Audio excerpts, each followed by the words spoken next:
guys, first off I wanted to say thank you very much for all of the positive feedback I got in my last video.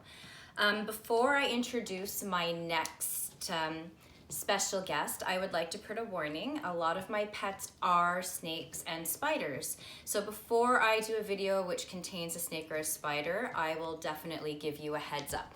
So today we are going to be learning about a type of snake. All right. Here, there is 1, 2, 3, 4, 5, 6. I brought out 6 of my snakes. They all look very different. Do you think they're different species? They are not. These are all ball pythons, different ages and different morphs. If you were to go to Western South Africa where they live in the wild, they would look like this guy. This is a common or a normal ball python, also called royal pythons or regal pythons, and this is what they look like naturally. Humans have been able to make beautiful morphs. These don't even come close to how gorgeous some of them are, but they've been able to change their eye colors. This guy has beautiful blue eyes, their patternings, and their colors. So I am going to Hi, Steve. I am going to take this guy here, who's just a pastel, to go back and show you some interesting facts about ball pythons. Thank you. Okay, now to move on about some more interesting facts with the ball python. If you look close at his face, you will see all of those little dots above his mouth. Those give him a superpower. He has the ability to see infrared. I'm not sure if any of you have ever looked through infrared cameras or glasses and you've seen things kind of appear in different types of reds and yellows and oranges to show you a heated object. Well, mammals like us, we're warm-blooded, so we produce heat, and he is able to see that.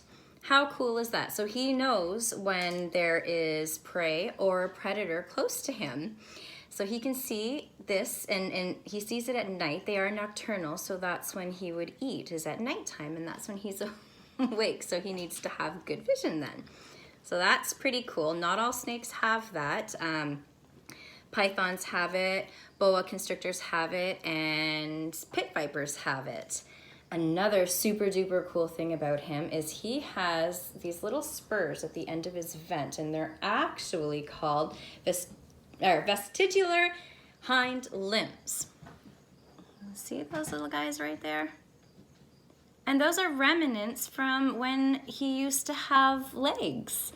So bazillions and bazillions, no, not that long, years ago, snakes had little legs, and a couple of them still have those. So pythons and boas, they'll still have them, but snakes that have evolved earlier, like corn snakes, they don't have those, so it's pretty cool. And they also have other bone organs inside them. They have like a pelvis bone, and it's not connected to the spine, it's just kind of floating in there. So that's a pretty cool fact. He hasn't changed very much in millions of years.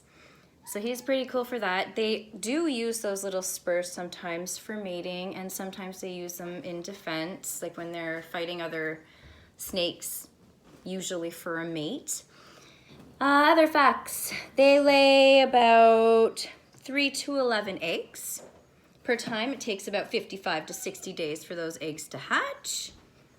And they're considered one of the best starter snakes. I personally don't think so. They can be a little bit picky, but I understand why, because they would much rather ball up into a little ball than they would to attack or to try to bite you. When they shed, let me show you this. I have one little guy who's about to shed. Do you want to bring me Timothy? Can you see me in the background? No, here, you can take Lex. You can put him back if you don't want.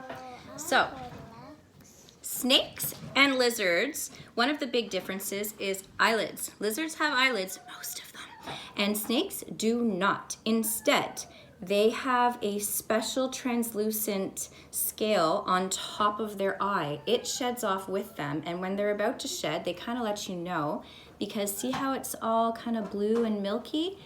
It turns that way. So I know Next week he will be nice and bright and he will be sporting new skin. Gwen, do you want to go get me a shed so I can show them what the sheds look like? When they shed, they start at their head and they look for something kind of rough and they rub against it, and in a nice healthy shed it should all come off in one big piece. Yeah. So if you have any questions about ball pythons, snakes in general, if you're thinking of getting one, please feel free to send me a message or comment underneath the video. Here you go. Do you want to take your snake? You're selling the snake? Oh gosh, no, never. And when they do shed, this one's all kind of rolled up. It should come off in one piece like this, and I collect all of my snakes' sheds too over the years. I literally have a jar of snake sheds. So I hope you had some fun learning about ball pythons, and next time I'm thinking of doing scorpions because they also have a superpower. Thanks for joining in. Bye.